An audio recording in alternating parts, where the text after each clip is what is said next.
We use water for our manufacturing. So water is a very precious resource. So I need to save each and every bit of water. Only 5% of the water which is coming out, which cannot be used, is being used for the gardening purpose or for the cleaning purpose in the industry. We are now replenishing 4.7 times water than we consume. Also, we are very, very particular about the type of plastic which we use our packaging. So there are 7 different types of plastic, but we use the plastic which is PET, which is 100% recyclable. So last year we had come out with a project wherein we collect all the plastic caps, that is Bisleri plastic caps, and convert into a beautiful benches. Each benches is made out from 60 kgs of Bisleri caps, and this is only with Bisleri cap, and no colors and no pigments are added to that.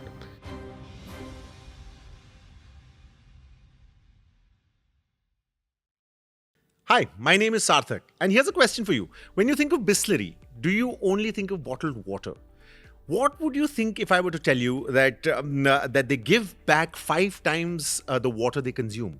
What if I were to tell you that they upcycle plastic into designer benches and even make a children's book that they translate into 48 languages? Well, that's exactly what they're doing. Maybe we do not expect it, maybe we do.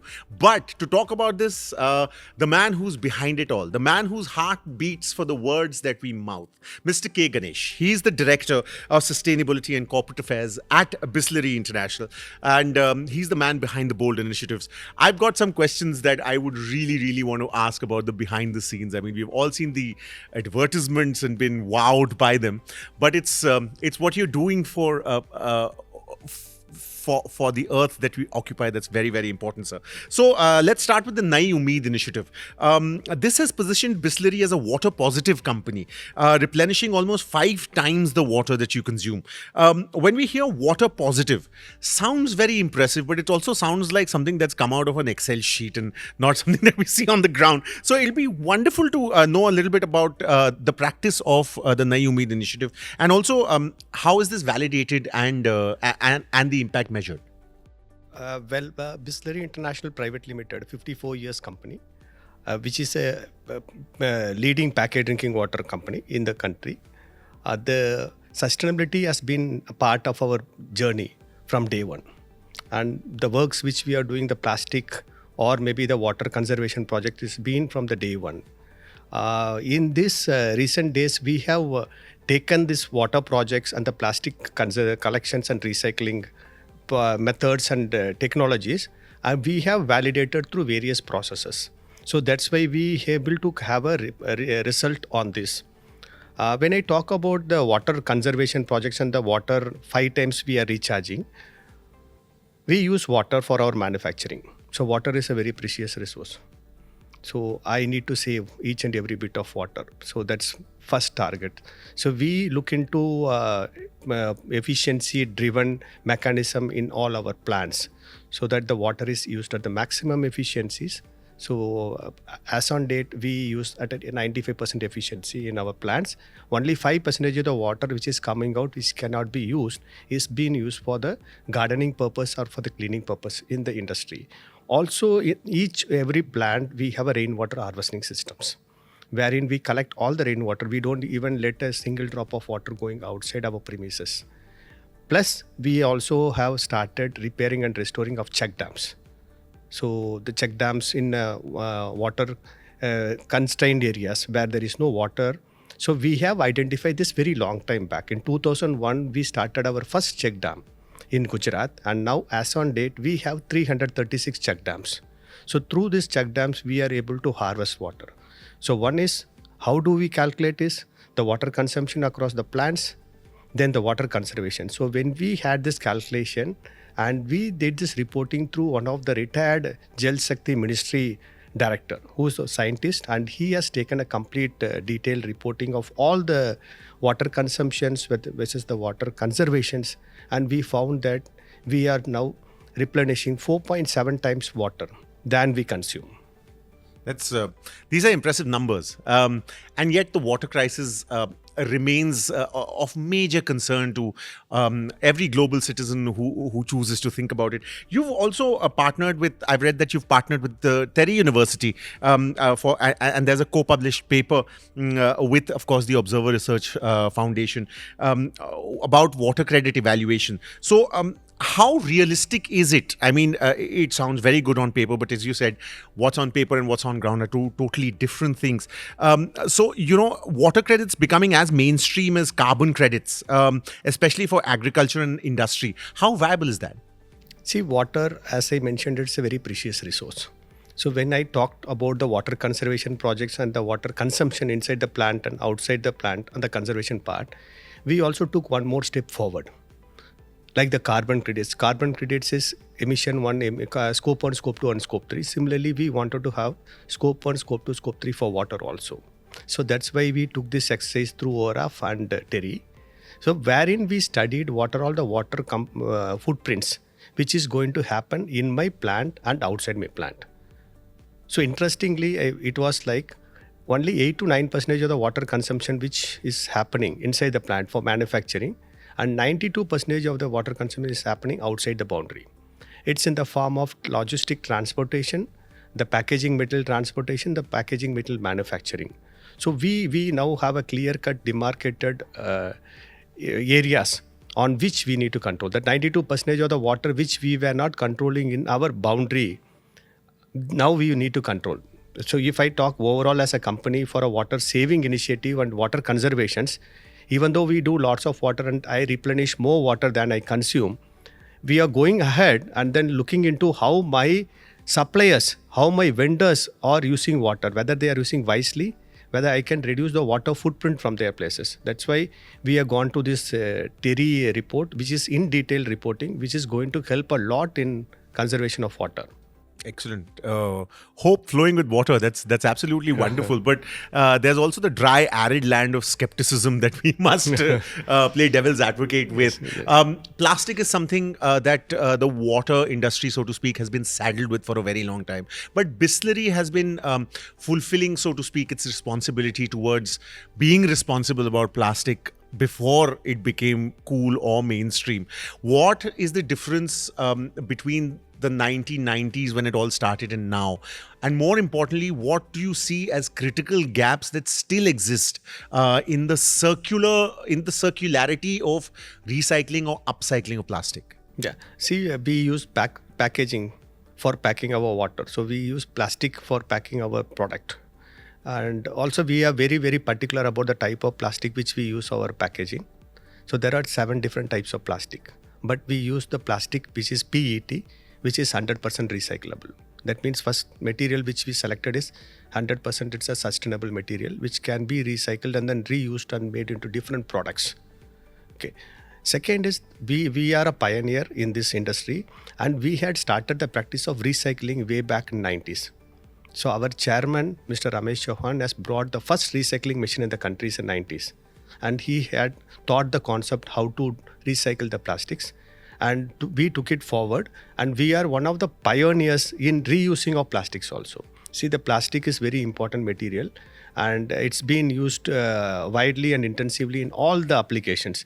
So our post-consumption, the disposal is a challenge. So we wanted to see that how these plastics are collected back and then can be used again, maybe in the form of reuse or it can be recycled. So if I talk about the reuse, the 20-liter jars, it's our 30% of our business, wherein we get the jar again, completely washed as per our quality standards, and having this FSSAI standards also into consideration. And we do the best quality of filling and packing from our places. And we do 114 testing with the 10-stage purification process. The water once filled is going to the consumer. We take this jar again after consumption, wash it and then refill and then send it to the market, by which we were able to save around 42,000 metric tons of plastics. So that reuse has helped us a lot. And if I talk about the reuse, we have been doing this from 1990s onwards. And with the government recent regulation, they had now regulated and then mandated the industries to go for reuse. Sure. So we are a pioneer and then we are doing this for a long time. When I come to your next question, what Indian circular economy is doing on the plastic management. See, when we talk about the plastic management, which rolled out in the year 2016, plastic waste management, so it talks about only the big branded companies. So it's a plastic. It should be overall. It should be applicable for all the industries. Whoever is going to use, maybe the consumer is using the plastics. The plastics are not properly disposed. That's why it's ending in a landfill or ocean. If the consumers are going to give it back to the recycling, that means there is no any challenges with respect to plastics. So two important aspects here. One is the government should also think about how the MSMEs, how the informal sectors can be looped into and then made into a proper formal sectors and consider them also on the plastic management. And second is the infrastructure development. When we talk about the infrastructure development in developed countries like Europe and US, they have a very fine systems wherein all the materials, plastics are collected and sent for recycling. Similarly, when we do in India, we will be one of the best country to see. The hope that you bring to a lot of children as well with the Bench of Dreams project, which was launched last year, which I'm sure must be something very close to your heart. There's also the book that you've launched. It'd be wonderful to know how that evolved. Well, I was just talking about the PET bottles, which is getting recycled and 100% recyclable. Similarly, the cap which we use. We thought that the cap, which is smaller portion, the people after consumption, they throw the cap. So we thought how the cap can be collected back and then made into a beautiful product. So last year we had come out with a project wherein we collect all the plastic caps, that is Bisleri plastic caps, and convert into a beautiful benches. Each benches is made out from 60 kgs of Bisleri caps, and this is only with Bisleri cap and no colors and no pigments are added to that. Which means we are getting all our caps through these processes and converting into useful benches. And this, we call it as benches of dreams. Because the older days, our grandfather, grandmother used to take to our place where they sit on a bench and then tell stories. So on the same scale, we have taken this as a benches of dream. And benches has been installed in various places. And this year also we are target to install around 1,000 benches. Excellent. Comfort and sustainability working together is quite wonderful. Yes. And on the other part, on the book part, so we thought that we have done a lot on the recycling, reuse. It's our duty to educate the public and mostly the childrens, the youths of the next generation.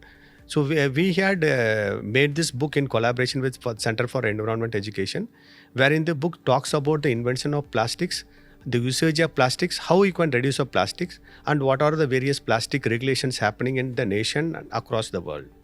So this book is very, very useful. We collaborated and did this book in 9 different languages.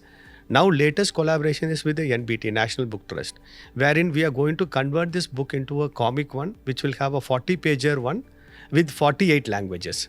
And we're planning to release this by the end of this year. That's fantastic. Maybe a new superhero, who knows? But let's talk about another big lever energy, which is, of course, your partnership with Schneider Electric. And that the fact that you've moved 36% of your energy consumption. Our wonderful research folk tell us that 36% of your energy consumption has been moved to green sources. So what's the roadmap from here? So see, when we see calculate our manufacturing cost, and the efficiencies, how we are working, like water, for the power also, we wanted to have a efficient way of using the power. So we thought that whether there is an alternate ways of using the power, maybe we can go for the solar systems. So we had initiated last couple of years back with solar projects in some of our plants. And this year we had come out with a 36% converting our power to a solar systems, which is not only going to help us to save the power cost, that the manufacturing cost will reduce, and also we will be having a green energy, which is going to help us to reduce the scope 3 emissions. There's, of course, I mean, the utopian idea is to use all of this, but there's also prohibitive costs that are involved, we're told, as far as using renewable sources are concerned. So how do you make the business case for sustainability at scale, internally especially? And what makes these metrics really matter when the boardroom convenes? See, when we discussed on this introducing the renewable energy, the solar systems in our plants, So we had considered different states because we had spoken to the different states because the states has their own regulations. So we had considered that, and then we have put our solar system in the states who are supportive for us first. Second is we also seen that whichever plants required a huge consumptions of power, we had gone for the solar system, and we had worked on the payback period. The payback period is within 2-3 years we are able to get a payback period. So it's an investment, but we are going to get a returns. Our objective is to see that we use our whatever materials we use or the power we use, let us use in a greener materials so that it's good for the environment as such. And of course, there's quite tangible proof there as well, because the buzz around the ESG, which of course is the environmental, social, and governance, which is of course the framework for measuring and managing a company's impact and practices across these three pillars. You've got your progressive certification from CII ITC. So how does that happen? How does that feel?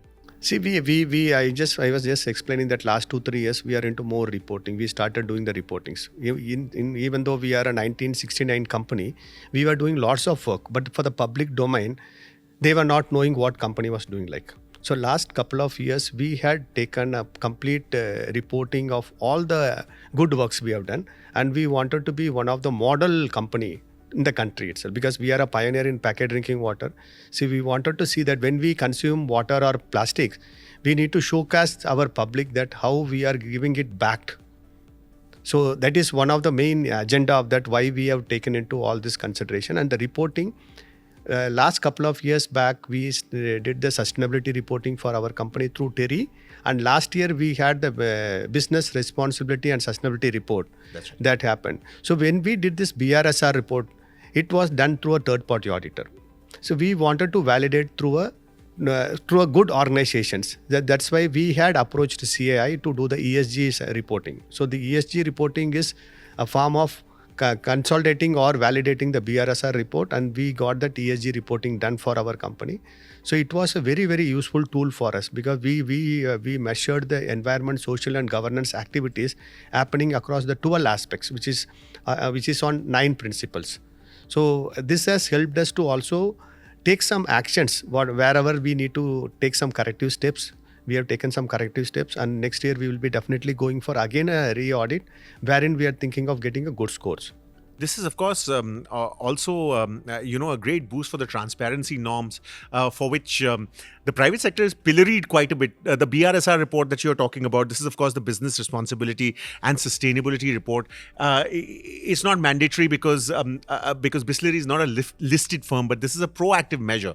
Do you think that, in a sense, it's a little bit of a pioneering move in the transparency aspect of the private sector? See, when we talk about a company, a sustainable company, and the company which is a pioneer in the packet drinking water, we wanted to be the first in the country to showcase that we can generate a report which can be publicly disclosed to the public to understand and know about what activities we are doing.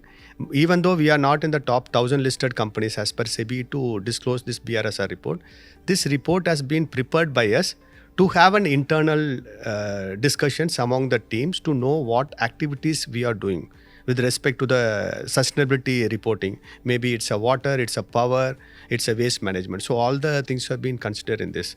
So this is very important tool for us, and we also give this information to the people who require on the platforms. We give them the information on the BRSR part. And I think that's the important bit, isn't it? I mean, you've been part for a very long time with an organization that has sort of pioneered sustainability norms even before it had become mandatory or even a talking point, so to speak. The lessons that you have learned as being director of sustainability and corporate affairs must be invaluable, and there are a lot of young leaders who might feel a little lost as far as these lessons are concerned, because we're living in a cacophonic world, aren't we? There's too much noise and not enough information. So it'd be wonderful to end this with the lessons that you have learned in your leadership role. So, well, you see, when we talk about the regulatory parts for any industries, so it was only related to the pollution or related to the water extractions. It was a general thing, and they didn't talk about anything about the environment and the BRSR and the ESG. It's a recent development which is happening. And when we do lots of work, we need to take it up and then showcase to the public. When I quoted on the water credit reports, water footprint reports, this is a very detailed, elaborate report which tells about the areas where we can conserve water. Similarly, when I talk about my plant efficiency, when I talk about the harvesting inside the plant, when I talk about the plastic management which we are doing. In fact, we are also plastic neutral company. We are a water positive and plastic neutral company. We collect more plastic than we consume. So we wanted to take this and then have these numbers to the public. And because people, Bisleri is a word synonymous to packet drinking water. So there are lots of people who look on how Bisleri is doing. So it is a good platform for us to put our reports in the public and then to take it to the citizens, tell them what is the actions they need to take to conserve water or to send plastic for recycling. That's why we have did this exercise, and this is working very powerfully, and then people are very happy to see these reports, and lots of people also appreciating, and they started implementing in their respective areas also. Absolutely. That's the conversation. We always must remember that there are always two sides to a coin. So if you've always had a little bit of cynicism about the plastic aspect or about other aspects of Bisleri, we just thought we'd show you the other side. The water positivity, the plastic circularity, the bold bets on renewable energy, and the man leading it all, Mr. Ganesh, Director, Sustainability and Corporate Affairs, showing us the way and giving us much food for thought that we all need to chew on. Mr. Ganesh, this has been absolutely wonderful. Thank you very much for your time and being so generous with what you've learned. Thank you, Mr. Sarthak. Thank you. That's it for this. But if you want to say anything, please like, comment, share, subscribe. You know what to do. We don't need to tell you, but we do need to tell you that thinking is a great idea. So if these triggered thought, please think. Thank you for watching. My name is Sarthak.